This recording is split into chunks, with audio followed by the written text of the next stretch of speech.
Estamos aqui começando novamente mais um programa Nos Caminhos do Xamanismo.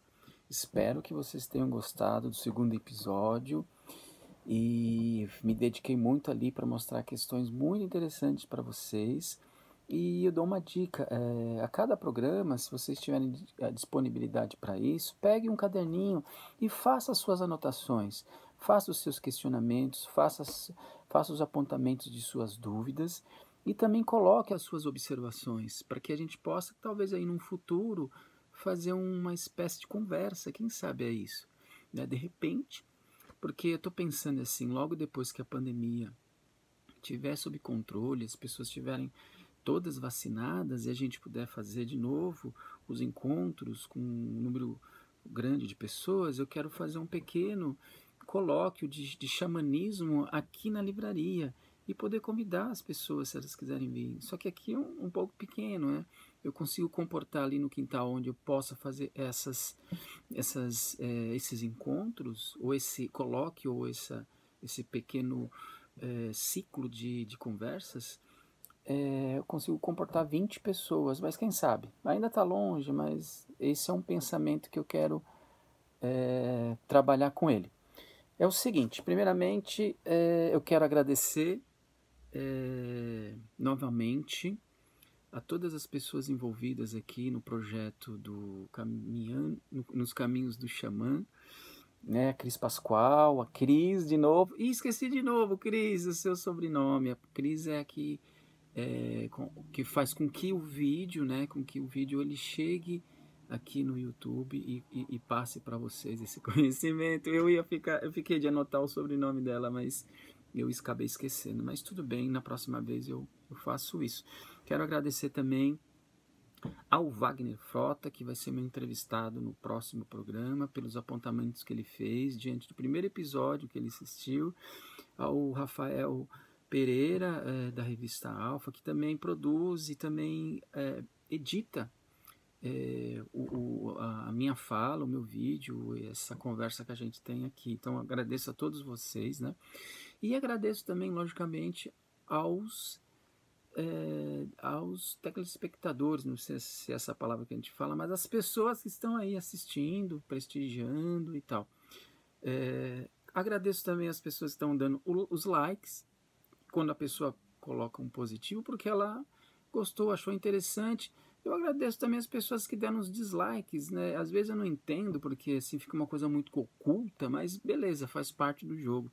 Então agradeço a todos vocês. Hoje o tema vai ser super interessante, onde eu vou abordar a palavra, o fogo e a abertura dos olhos. Olha que interessante. Então assim, essa proposta de passar para vocês a nossa conversa mediante a um tema é muito instigante, não só para mim como para vocês também. Então eu vou tentar ser um pouquinho longo, um pouquinho rápido, porque eu falo muito, eu me alongo muito, tá? Então a palavra xamã, na realidade ela não é de origem ocidental, ela é de origem hindu oriental, ou hindu.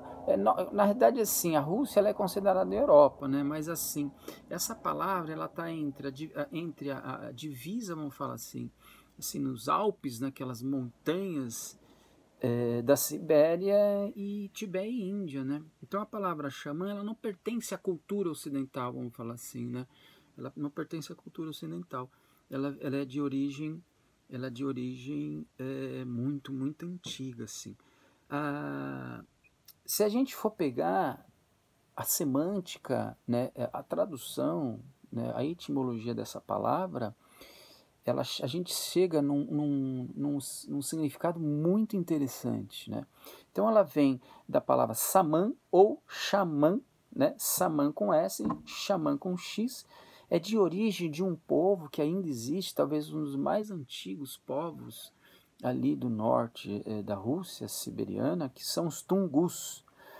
E é ainda uma outra coisa interessante, a tribo mais populosa da Sibéria.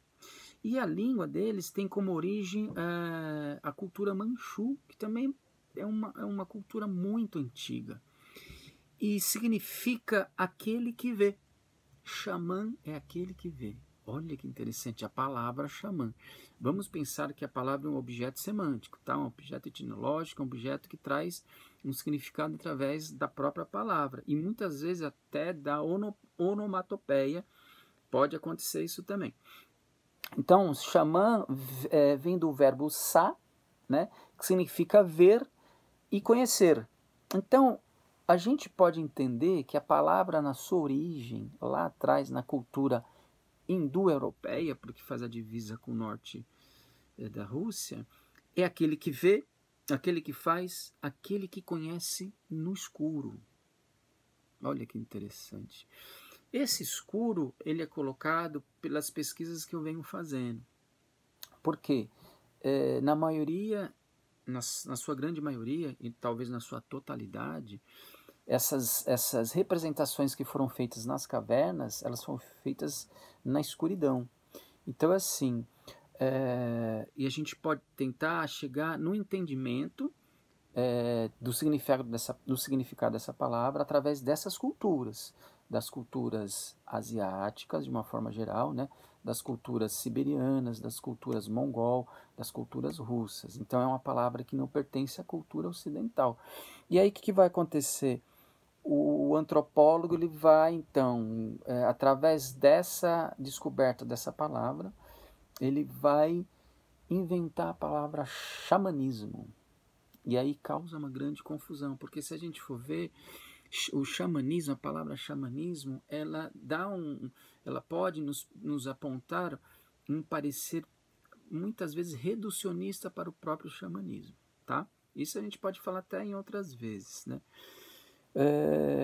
A primeira vez que se ouviu falar dessa palavra xamã, foi por intermédio de um embaixador grão-duque de Moscou, em 1692. Olha só, já não existia o Renascimento, né?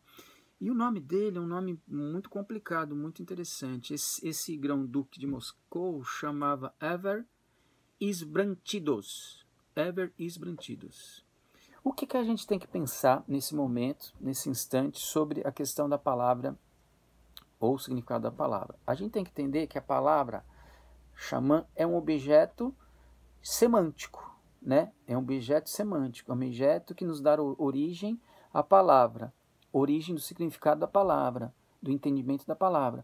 E eu sou muito ligado a essas questões etimológicas, que na maioria das vezes te dá um caminho muito interessante. Mas no caso do xamanismo, como o xamanismo ele é um fenômeno universal, a gente colocar o nome de xamã para todas as culturas pode ser que a gente tenha um entendimento um pouco reducionista. Muitas vezes o xamã na cultura brasileira é chamado de pajé. Mas eu falo uma coisa aqui, nem todo pajé é xamã, mas todo xamã pode ser pajé. Isso a gente pode falar também no decorrer de outros momentos. Outra coisa que é interessante, na boa parte da cultura norte-americana ou norte-americana, centro-americana e parte da cultura andina, né, chama o xamã, se denomina o xamã de feiticeiro. Aí eu acho muito interessante, eu vou falar muito sobre isso também, ok? Só que assim, o que a gente tem que pensar nesse primeiro momento, nessa nossa fala aqui, que o xamã enquanto objeto de ação já é outra coisa. Então a gente tem que entender que o indivíduo, seja ele homem ou mulher, o xamã, a gente tem que ter uma compreensão que vai além da palavra, né? Então o xamanismo ele nos dá a referência para um caminho dos estudos antropológicos, etnográficos, etnológicos, enfim, nas áreas que vão estar aí tentando mostrar para a gente o que de fato é esse fenômeno que existe há mais de 45 mil anos, talvez um pouquinho mais, talvez, né? Um pouquinho mais, um pouquinho menos. Então é isso. Quem popularizou, na verdade, a palavra xamã foi um grande historiador das religiões, que foi o Mircea Eliade, um romeno. Então, a primeira vez que essa palavra começa a ter um corpo dentro da academia mesmo, de uma maneira contundente, e mesmo no meio editorial, foi através da publicação do livro xamanismo, a técnica arcaica do êxtase. Então ele já dá um parecer que o xamanismo, né, o ato de se praticar o xamanismo, seria uma técnica, que eu também acho interessante, concordo, arcaica do êxtase. Quase todos os antropólogos, etnólogos, historiadores concordam com essa definição, não sei se a palavra definição é correta, que o Mircea Eliade nos apresenta, porque ela amplia muito. Então, esse termo se deu, nas minhas pesquisas, em alguns momentos eu achei que o livro foi publicado em 51 e outras vezes em 64. Eu desconfio que o livro foi publicado em 51, tá? Então, de que se populariza aí. Mas, aí que está uma coisa interessante, né?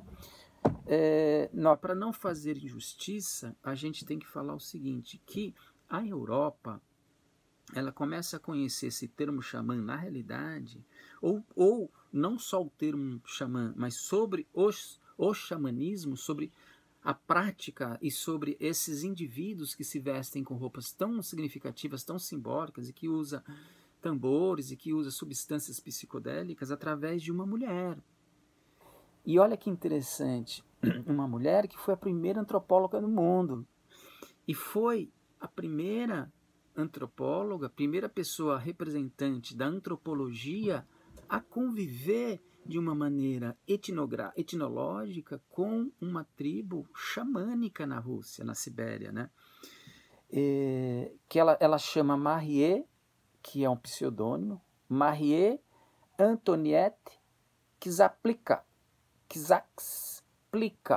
Ela é polonesa de origem, mas se eu não me engano, ela viveu muito na Inglaterra, fez alguns estudos nos Estados Unidos. É interessante que essa antropóloga, Marie, ela fez muitos cursos, sim, na área de antropologia, de etnologia, porque a antropologia estava, de uma certa maneira, nascendo, né? E com ela, a gente vai ter a primeira grande publicação, primeiro nos meios acadêmicos, assim, ainda timidamente, né?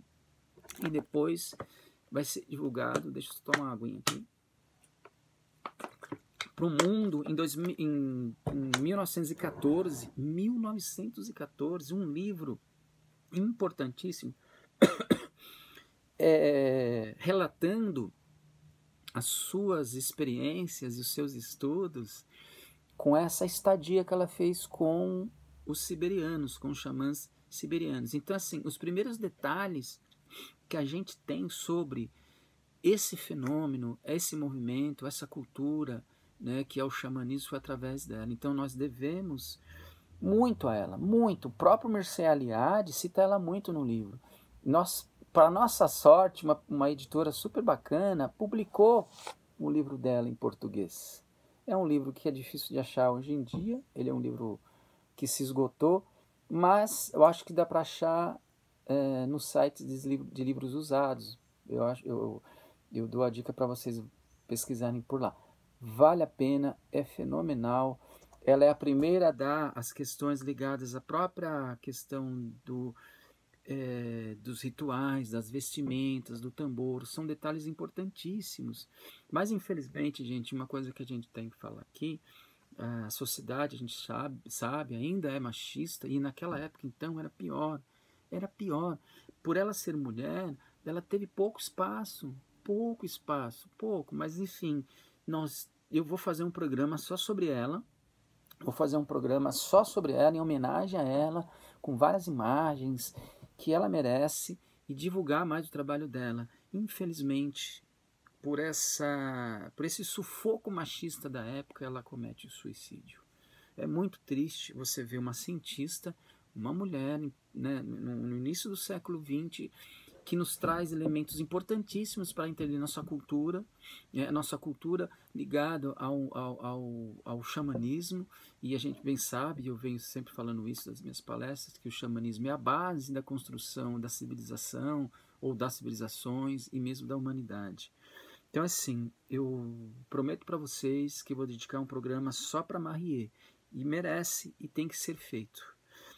O Mircea Eliade, ele levanta a ideia dele do xamanismo, das pesquisas dele do xamanismo, através dos estudos das religiões. Então ele entende o xamanismo, de certa maneira, como um elemento religioso. Não que ele define que o xamanismo é uma religião, mas ele vai por esse viés porque ele tinha esse caminho por percorrer, né? O xamanismo, ele não é uma religião, isso eu vou falar daqui a pouco, tá?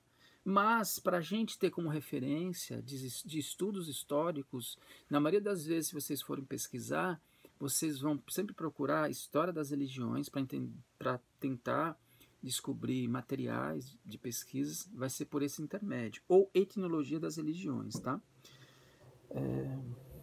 Agora é o seguinte, falando isso aqui, eu não vou me estender muito, o xamanismo é um termo correto para os xamãs pelo mundo? O que vocês acham? Será que é? Eu acho que não, né? Na verdade eu não acho, eu percebo que não. Por quê? Eu vou falar isso para vocês mediante algumas pesquisas que eu venho fazendo, porque o termo xamanismo ele pode, como eu disse para vocês, dar um entendimento reducionista, né? Então, assim, o xamã, o xamanismo, o xamã, vamos falar assim, ele se manifesta, como já falei no primeiro episódio, ali nas estruturas ocultas, vamos falar assim, misteriosas, dentro das cavernas, né? E aqueles elementos de grafismos, onde ele representa muitos animais e muitos elementos geométricos, que é interessante também, é nesse período aproximado de 12.000 a 35.000 anos.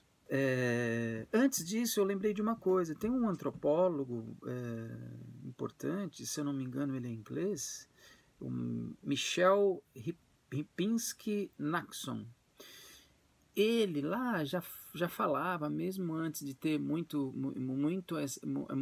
informações, ou uma informação mais contundente sobre a palavra xamã, ele sempre falava que o xamã é aquele que vê as coisas, que tem tudo a ver com o significado que a gente falou agora há pouco, eu falei agora há pouco sobre a palavra xamã.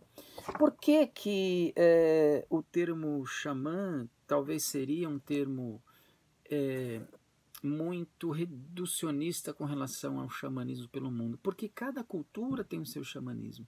E cada cultura traz na sua língua, né, e são várias línguas, só no Brasil, se a gente pegar a quantidade de etnias indígenas, de culturas indígenas que existem no Brasil, é gigantesca ainda, né? Espero que continue, porque como está indo as coisas, está bem difícil. Mas enfim. E dentro dessas culturas tão variadas no nosso território brasileiro, até mesmo no território da América de uma forma geral, da América do Sul na parte de cima, né? Você tem uma quantidade de línguas significativas, e essas línguas, elas dão os nomes para esse xamã, se ele é uma mulher, um nome particular que a gente desconhece. Agora, o que é importante? A gente ter a palavra xamanismo como referência de estudo, para a gente poder ter uma referência de estudo. Então não seria incorreto, de forma alguma, se alguém chegasse e falasse que o xamã ele é um feiticeiro. E eu vou falar sobre isso daqui a pouquinho. O xamanismo, já que eu falei sobre isso, né? O xamanismo é uma religião? Não, o xamanismo não é uma religião, e muito menos a matriz ou uma matriz das religiões, não. O xamanismo ele é uma estrutura que a gente não consegue dar uma definição, né? Nós podemos de fato entender o xamanismo, entender o que é o xamã. E a gente só vai ter a compreensão de maneira muito, muito profunda. Desculpa, gente, o tempo está muito seco. Tem que tomar uma aguinha. Muito profunda, se a gente tiver a oportunidade de se envolver com o xamanismo. E quando eu falo se envolver com o xamanismo, estou falando com o xamanismo tradicional, né? Eu não estou falando com um movimento que se apresenta hoje, que é chamado de neo-xamanismo ou xamanismo urbano. Eu, por enquanto, não vou entrar nesse assunto. Talvez lá na frente eu vou explorar o xamanismo histórico, antropológico, etnográfico, bastante, por enquanto, para a gente poder chegar na compreensão por que, que o xamanismo urbano é dessa maneira, por que, que o neo-xamanismo é dessa maneira, e se de fato é de fato o xamanismo, tá? Tem essa também, ok? Então, assim, todo xamanismo no mundo, pode ter a religiosidade? Pode, e a maioria tem. Como todo xamanismo pelo mundo, além de outras atividades, tem o processo de cura, tem o ato de curar, tem o ato de resgatar a alma, essas coisas todas. Isso eu vou falar em alguns outros programas, com certeza. Então, o que é importante a gente saber, gente, o xamanismo ele não é uma religião. Apesar de a gente entender que existe religiosidade em boa parte, talvez em todas as concepções de xamanismo pelo mundo. O que talvez confunde o povo de uma forma geral, as pessoas, de achar que todo ritual é religioso. Não, existem vários tipos de rituais, né? Então, assim, existe sim rituais religiosos dentro do xamanismo, não tem problema nenhum, isso faz parte até da cultura. Então, o que a gente tem que entender? Para a gente entender isso, a gente tem que compreender que o xamanismo muitas vezes se confunde com a magia e a magia com o xamanismo e com a própria feitiçaria, apesar do xamã ser um feiticeiro, né? E por que é importante a gente falar isso? Porque assim, o que difere então o xamã feiticeiro de um feiticeiro bruxo? O xamã, ele tem um domínio das técnicas arcaicas do êxtase. Ele é um ser que produz o transe. E ele consegue, de uma certa maneira, transitar por realidades não humanas.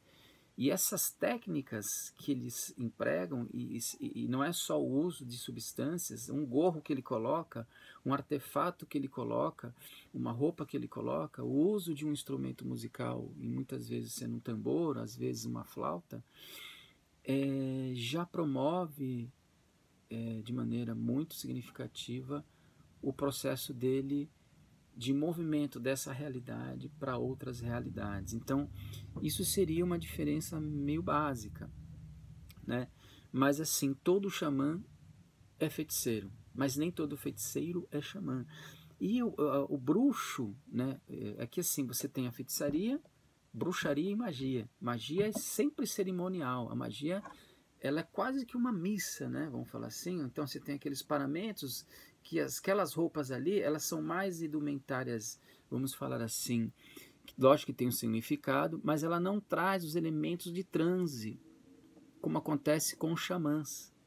Quando o xamã coloca aquela roupa pesada, é muito pesada porque você tem prego, você tem vários elementos naquela roupa. Toda aquela estrutura simbólica de objetos, de adereços que tem na roupa de por exemplo, de um xamã siberiano, o ato dele colocar aquela vestimenta já provoca nele uma alteração química, física e biológica no corpo. No caso de um bruxo ou de um mago cerimonial que veste uma capa X, já é para ter para ter um outro tipo de movimento. Então, assim, não existe, não quero também ser injusto, né? Enfim, não existe essa profundidade simbólica epifânica no vestimento, na vestimenta do xamanismo tradicional, vamos falar assim. Porque assim, você tem, isso eu vou falar na frente também, gente, você tem magos brancos e feiticeiros brancos e feiticeiros negros, xamãs brancos e xamãs negros. Mas isso tem a ver com a técnica, tem a ver com o território que eles trafegam nessas realidades. Logicamente que esses termos são termos muito complicados em termos de história, né? O que é um mago branco, o que é um mago negro, o que é um feiticeiro branco. Isso eu vou falar lá na frente, tá? Mas é importante a gente falar que existe em várias culturas. Então, assim, para a gente entender, o que significa a palavra feitiçaria, tá? A palavra feitiçaria, ela vem do latim, que significa factius. O que significa essa palavra? Não pertence ao mundo natural. É artificial, é algo artificial. Ou é um ato de imitar. Olha que importante. Por quê? O feiticeiro ou o xamã, o mesmo bruxo, vamos falar assim, em vários momentos, ele consegue, logicamente, gente, por que eu estou falando tudo isso? Espero que eu não estou causando uma confusão. Porque o xamã, ele consegue, de uma maneira contundente, manipular a natureza. E quando eu falo natureza, de uma forma ampla. Então, assim, quando fala assim, não pertence ao mundo natural, porque ele consegue, ao mesmo tempo, estar presente nesse mundo aqui, que é natural, e estar presente em mundos que não são naturais. O xamã consegue, de certa maneira, seja para um bem, seja para um mal, porque essa é outra coisa que eu quero falar também, esses conceitos mais para frente, ser algo autêntico ou artificial, ou ele consegue, através das suas dinâmicas, em seus rituais, ou aquilo que foi proposto para ele, imitar as coisas. Né? Tanto é que os xamãs dessa estrutura mais tradicional se transformavam em animais. Os xamãs, no passado longínquo, vamos falar assim, voavam. E hoje, logicamente, que tem alguns xamãs que ainda seguem essa tradição, ou esse xamanismo, eu gosto de falar também a palavra primordial, esse xamanismo primordial. Então, assim, o xamã voa, o xamã tem o domínio do fogo, o xamã, ele consegue, então, trafegar do mundo natural para o mundo não natural. O xamã, ele pode, de muitas maneiras, imitar a realidade e até transformar a realidade, tá? Espero que não tenha ficado confuso, mas isso eu vou voltar depois nesses temas com mais detalhes também, que é importante. Então, assim, logicamente que dentro do xamanismo feiticeiro, ou desse xamanismo de origem, porque assim, o que é interessante, a questão da imitação, o ato de imitar, o ato de fazer, o ato de dar um salto, o que é isso? O xamã consegue, através de elementos que compõem toda a sua estrutura, como eu disse, desde a vestimenta até o uso de elementos psicodélicos, ir para realidades impossíveis para o homem comum. E até mesmo determinados bruxos e feiticeiros não conseguem, e o xamã consegue. E ele consegue dar esse salto, e ele consegue operar, e ele consegue fazer. Então ele é um artífice, né, de fazer de uma realidade uma outra realidade, ou ir de uma realidade para outra realidade. Essas informações são fundamentais para entender, para a gente compreender, para a gente poder entrar no território do xamanismo de origem, tá? Só para a gente imbricar um pouco, para a gente ilustrar, se a gente fosse falar assim, quem poderia ser xamã assim, na atualidade, mesmo em personagens ligados à literatura, ao cinema, ou mesmo na realidade? Por exemplo, o mago Merlin era um xamã feiticeiro, né? Yoda, do filme, Teresa d'Ávila, xamã. O poeta João de la Cruz, São João de la Cruz também. Leonardo da Vinci, olha que interessante. O Anthony Artaud, o dramaturgo, apesar dele ter se iniciado no xamanismo, se eu não me engano, mexicano, Jim Morrison fez a mesma coisa. Então, são pessoas e personagens que nós podemos falar que são xamãs e que foram xamãs na sua capacidade, na sua competência e no seu grau de como chama, né, dificuldade, seu grau de amplitude da técnica que eles tinham em mãos. No caso da Teresa d'Ávila e São João de la Cruz, eles vão muito para o lado da mística. Então eles tinham um outro território ligado ao próprio xamanismo.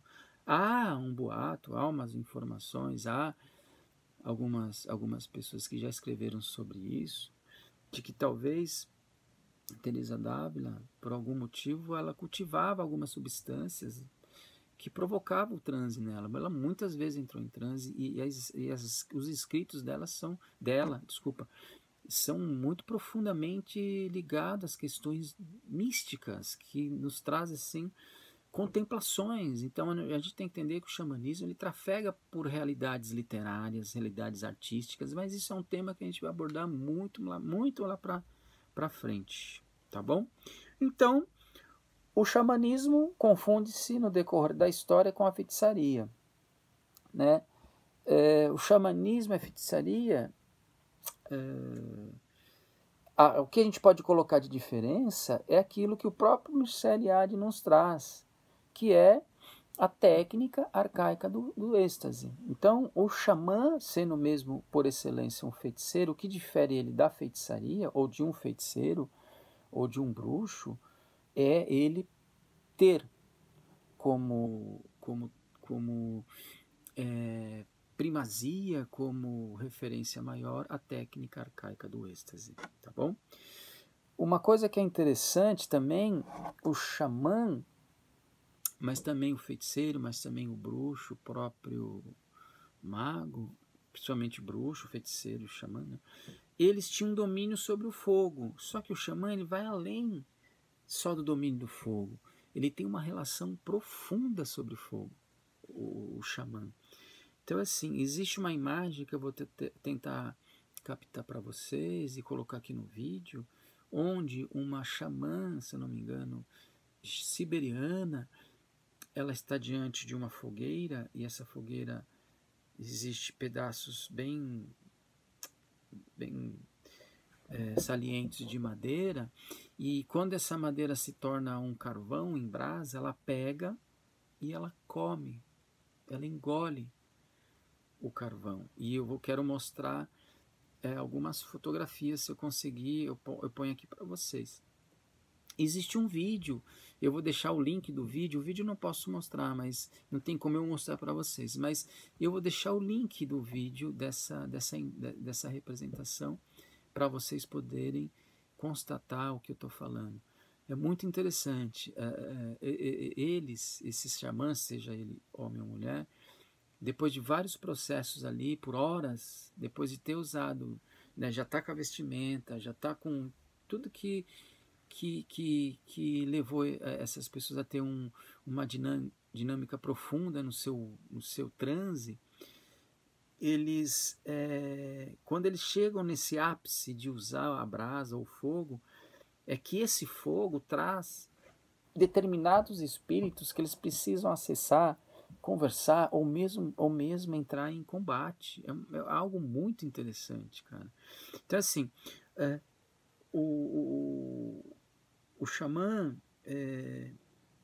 eles acreditam, né? Eles acreditam mesmo, e a prática para eles traz essa referência de que o fogo traz um dom,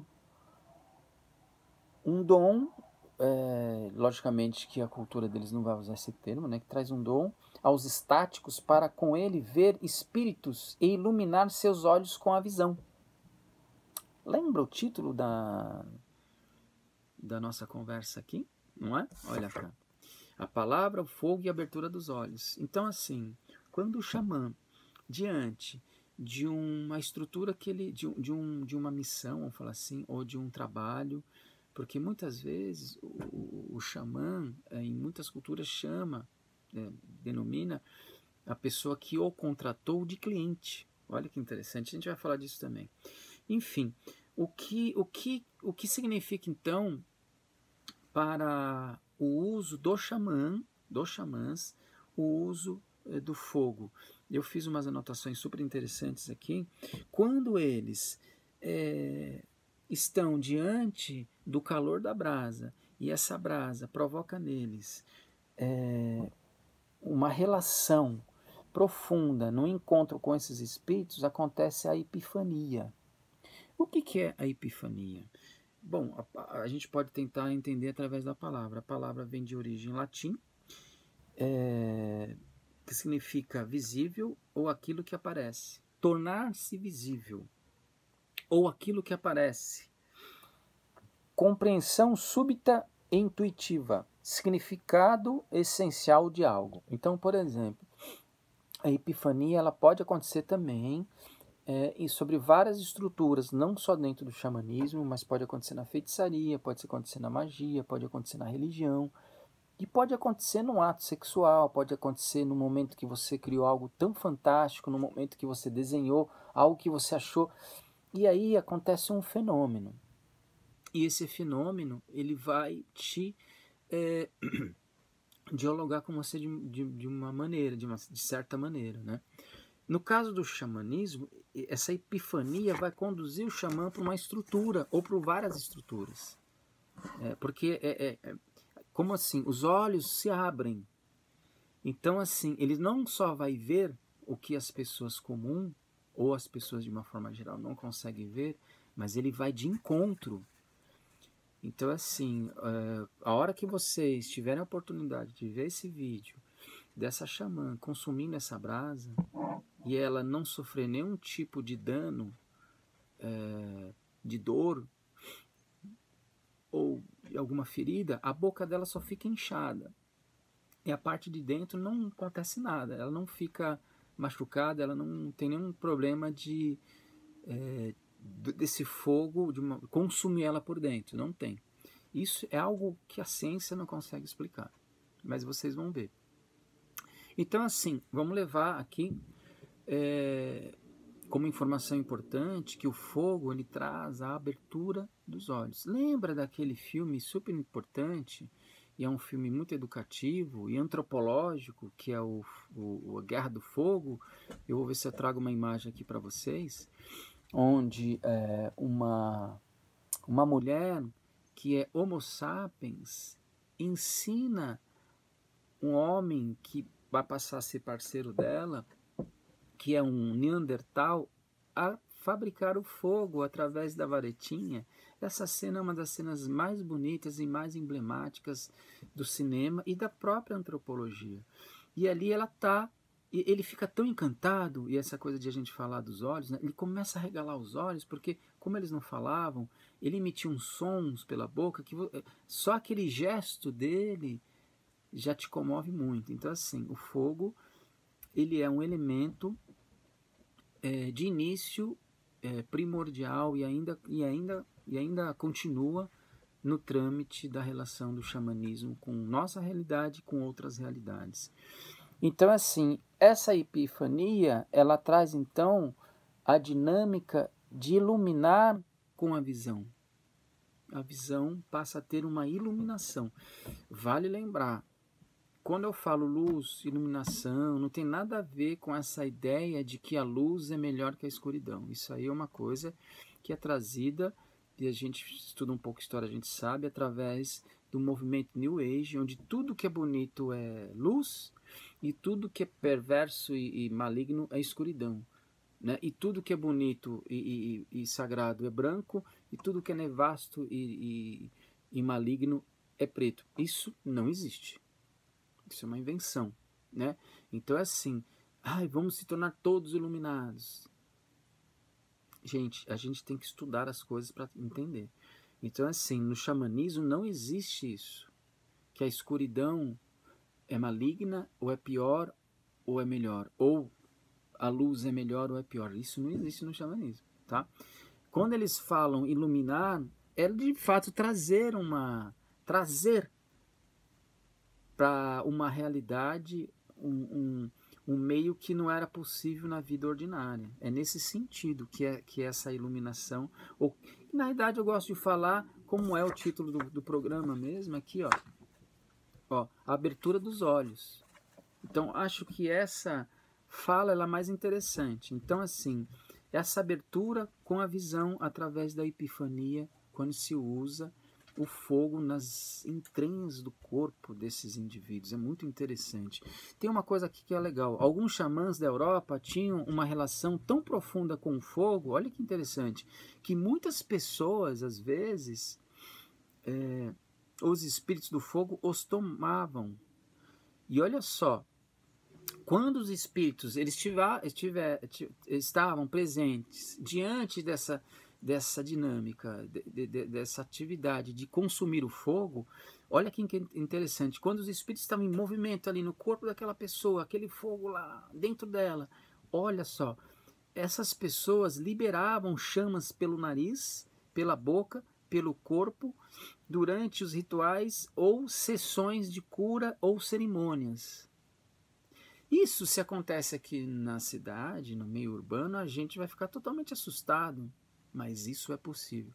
Vale lembrar que existem muitos registros de pessoas que morreram de autocombustão, o corpo pegou fogo. Isso é um grande mistério para a ciência, mas isso tem relatos.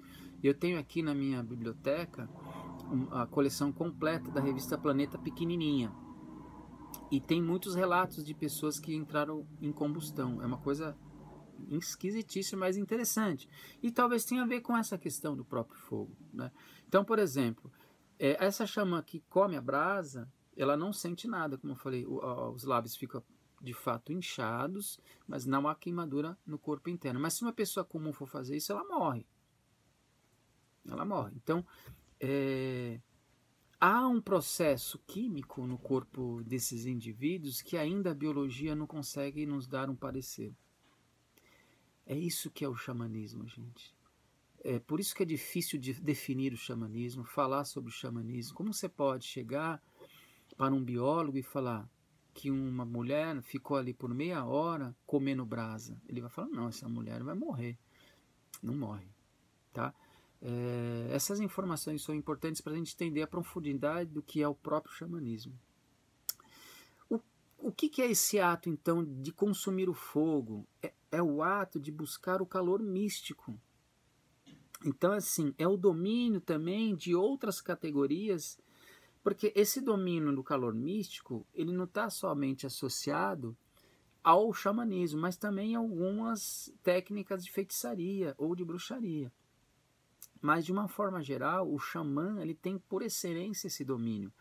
Porque o fogo é um elemento imprescindível no xamanismo e na própria feitiçaria, de uma forma geral. Agora, olha que interessante. Desculpa. O calor é algo que impulsiona o transe na relação com os espíritos, como eu tinha falado. Então, quando ela começa, aquela pessoa que eu falei que come a brasa, quando ela começa a ingerir, e ela dá risada, e ela fala, porque eu não entendo a língua siberiana, ela fala assim como se estivesse acontecendo uma coisa normal. Muito interessante isso aí, sabe? Então, assim, outra coisa que eu vou abordar que tem a ver com o fogo, a busca do fogo místico ou a busca dessa abertura dos olhos através do fogo, quando eu for falar dos ferreiros e alquimistas, tá? Porque essa função de ferreiro dentro da alquimia era exercida por xamãs, né? Por xamãs. Isso eu quero abordar num único programa, tá? Eu vou falar sobre isso e vou voltar a falar do fogo também. Uma coisa que aconteceu, raramente eu falo das minhas experiências íntimas ligadas ao xamanismo. Eu vou falar uma aqui, mas olha, garanto para vocês que não é propaganda, viu? Eu, no decorrer da minha vida, eu vou fazer esse ano 53 anos, apesar de parecer bem menos, né? No decorrer da minha vida, em 5 momentos que eu tive de relações sexuais que eu tive com mulheres, em 5 ocasiões aconteceram uma coisa muito recorrente, repetitiva nesses 5 momentos. No momento de que eu estava ali com elas, acendeu de fato um fogo no meu umbigo. Eu senti a queimação. Foi uma das coisas mais extraordinárias, foram 5 vezes. E quando se acende ali no umbigo, de imediato, eu tive a visão da chama. A chama sobe e ela atinge aqui. Quando ela atinge aqui, o meu orgasmo físico acontece, mas acontece um orgasmo aqui. E há uma explosão. E outra coisa que eu percebi, o meu corpo naquele momento, ele ficou numa temperatura altíssima. Isso tem a ver também, e eu posso tratar isso em um outro momento, com o tantrismo. Então o fogo ele se manifesta de várias maneiras. Logicamente que no caso da xamã que eu tratei aqui, que engole a brasa, ela engole a brasa de fato, tá? E no meu caso houve um processo químico, que ainda também não tem explicação aos olhos da ciência, mas aconteceu algumas vezes. Não por acaso o nome da minha livraria, que é uma livraria de livros usados, é Sebo Chama de uma Vela. Não por acaso escolhi esse título, porque tem a ver com estudo poético e simbólico e profundo da chama da vela, feito pelo Gaston Bachelard, que foi um grande filósofo da ciência e poeta. E coincidentemente ou não, muito amigo do Mircea Eliade. Então, assim, a escolha do nome da minha livraria foi a tentativa, e é um nome fantasia, porque o nome original da minha livraria tem a ver com um xamã e tem a ver com um alquimista. Uma hora eu conto para vocês também.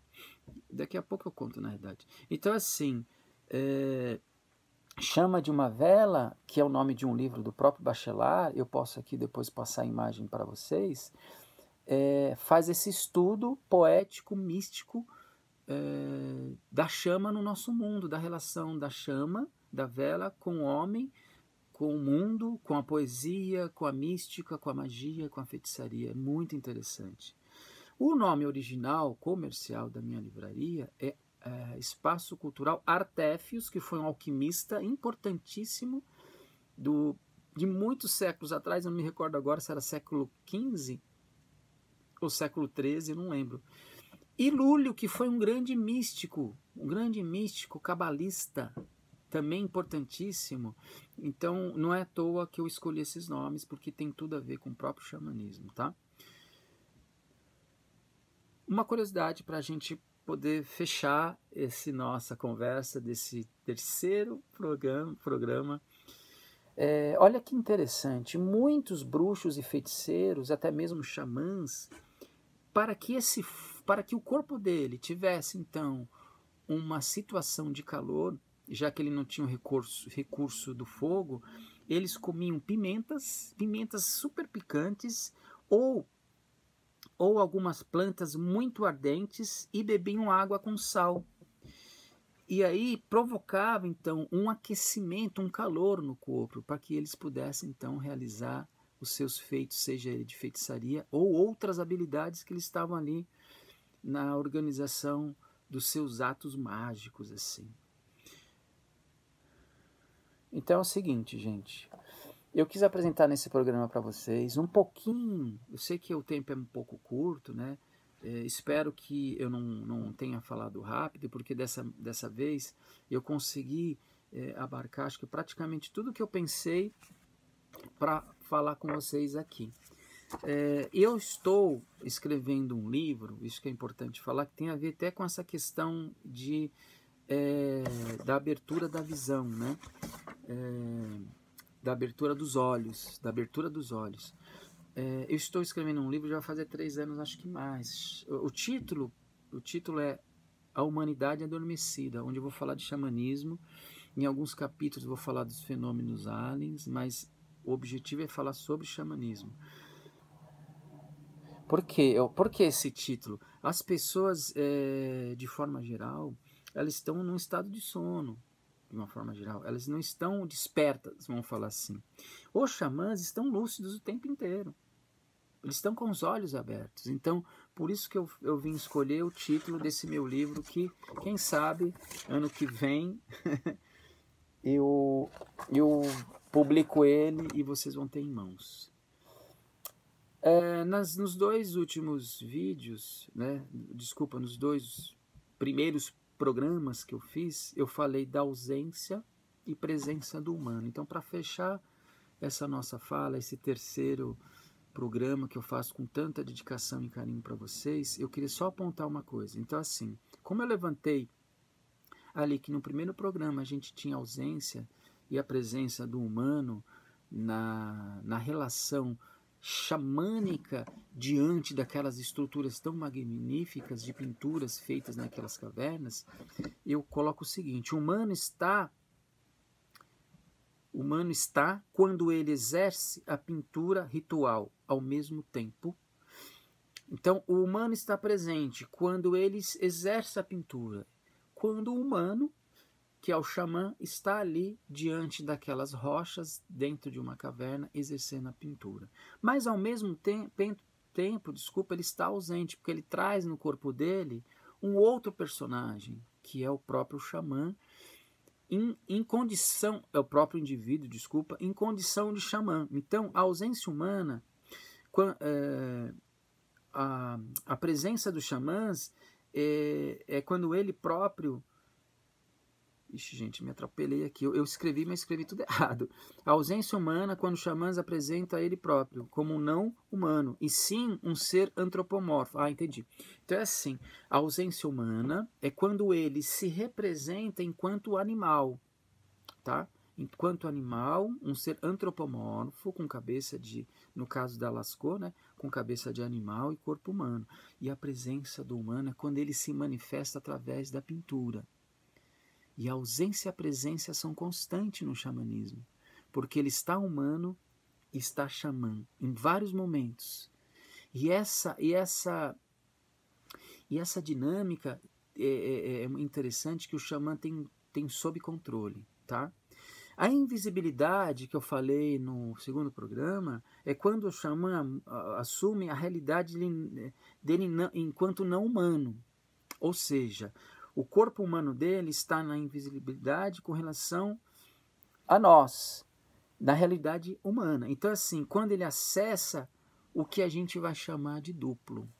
E eu vou ter um programa, né, mais pra frente, que eu vou falar sobre o duplo. Gente, eu quero agradecer mais uma vez, com todo o carinho, com todo o afeto, a presença de vocês. Dessa vez eu acho que eu alonguei um pouco esse programa aqui, mas eu faço com muito carinho. Peço que vocês se inscrevam no canal, deem a sua curtida.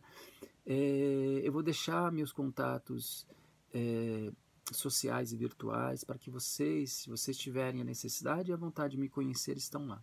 Desejo a todos sempre curiosidade, carinho e pesquisem, estudem. É tão prazeroso, é tão bacana, e estou aqui para servir vocês. Um forte abraço e tudo de bom. Até a próxima. Valeu, obrigado.